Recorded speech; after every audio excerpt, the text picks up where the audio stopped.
estimating around 4,000 people have died in an instant terrorist attack. They gave no hint to what they were going to do. We were so unprepared. On this very day, several families are mourning for their lost ones from this tragic event.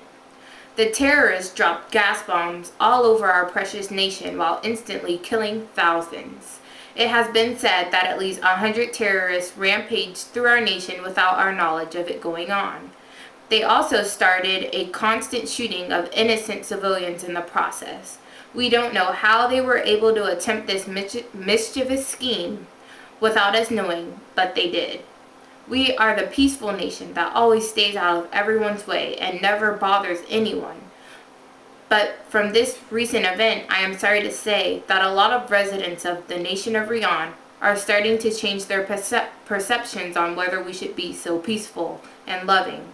The surviving terrorists are being deported out of the nation and being sent to one of the most hardcore criminalistic nations that don't take pity on anyone.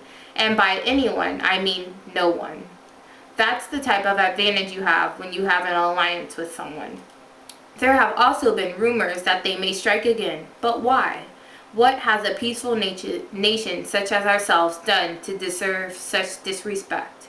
But we do know that this means war, and we will figure out some type of way to make an alliance with our neighboring nations. And the nation of Rion just has one more thing to say of this tragic event, which is, you mess with us, then all your people suffer.